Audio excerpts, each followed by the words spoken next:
What's going on, everybody? I just wanted to do a quick video today to show off some different terrain ideas. If you've seen my Hoth terrain videos, you've already seen the making of most of these pieces, but I've just kind of showing off the versatility of making individual pieces instead of making a whole board that can't change, because individual pieces, you can set them up to be multiple different ways.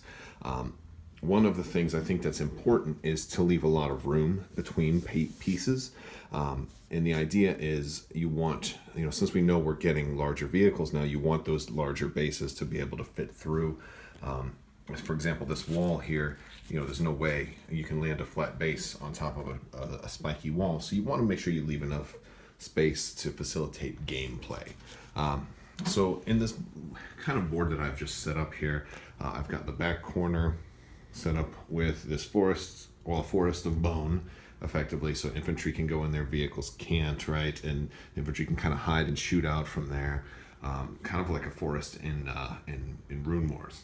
I've got an impassable lake here, a frozen lake.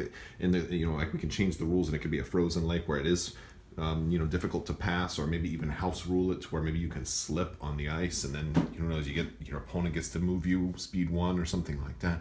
We've got a little bit of tall cover here, which is pretty tall, and we'll use a Wampa from Imperial Assault to kind of showcase how tall that is. And over here we've got our Wampa Cave.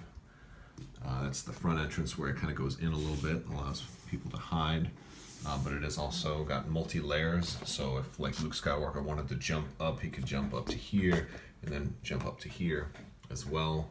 And this works because we did learn that it's about 6 inches for each distance, so this is going to be beyond out of his reach. So if somebody's trying to hide from Luke, they could potentially try to get all the way up here. So there we go. Now in the front here, I did make some it's basically some castle walls, effectively, and I've added some broken bits of them, and that kind of allows me, this is kind of like a fort here that has been broken apart, and the middle is kind of blown open. And then I've added these pieces, and these are all, they can come up and I can move them, I can rearrange and rebuild as I see fit. So that much is fun. And these are just ladders that I got from the dollar store that came with some wrestling action figures. I kind of glued them to the piece. These aren't extremely well done. These were just kind of fun modular pieces that I could just play around with and get the feel for tall walls without spending a whole lot of time with. I mean, there's people who can do buildings way better than this. They were just kind of quick and a fun little project. And then I do have the slots in here. If I wanted to have moving doors, I can slide my doors in there. But this is not going to be moving doors here. Over here we do have the Upsilon shuttle. I'll probably move it a little further back because it's a little too close right there. But the Upsilon shuttle will be fun. This is just a normal little snowdrift kind of area there. But the idea is inside the base, they're protecting all these crashed ships, right? And I've got the downed interceptor over here. Another little, this is on the edge of the board, but the idea is that this might be a tunnel to deeper inside the base, potentially.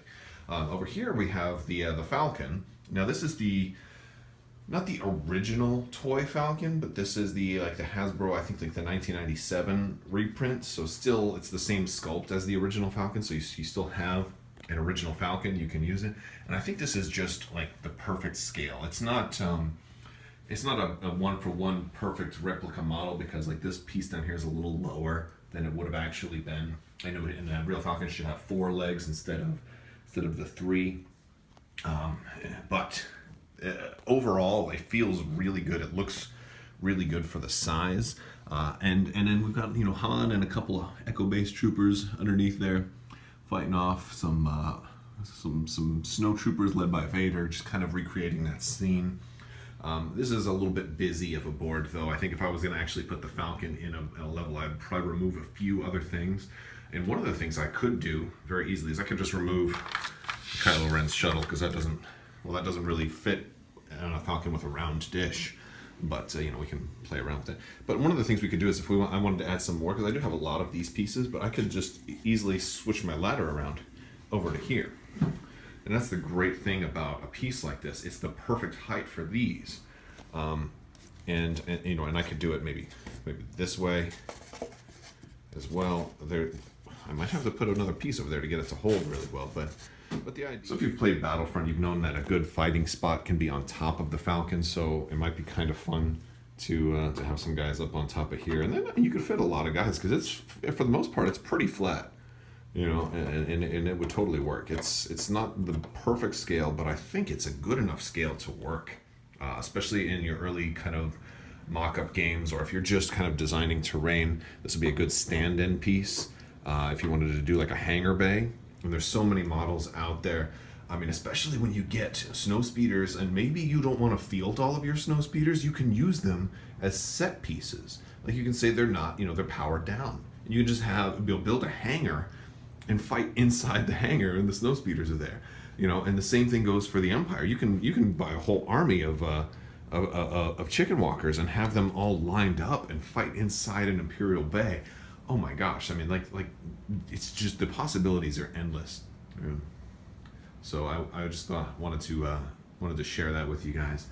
I'm pretty excited about all the possibilities, and I just pulled this thing down from the closet, and it's not in the best shape. These legs here don't stay up too well, but yeah, I'm really liking it though. So that's all I got for you guys. I just wanted to kind of share with you the overall setup of this board. It's a little bit crowded right now. I might remove a few things, but I'm just kind of playing around with board setups and trying to create some interesting avenues where there'll be some close proximity fighting, kind of give like Vader some fun, you know, fun places where they have to come through, where he can go in and wreak havoc and things like that. So, all right, guys, thank you so much for watching. If you'd like to win your own course set of Legion for free, all you have to do is enter into my latest contest. I'm giving away one. It's a painting contest over on Crabbok.com, so check that out. I'll put a link here at the end of the video. And if you like this video, give it a thumbs up. Make sure you leave a comment, and make sure you're subscribed so you don't miss any cool new giveaways or announcements. Thank you guys so much for watching, and have a great day.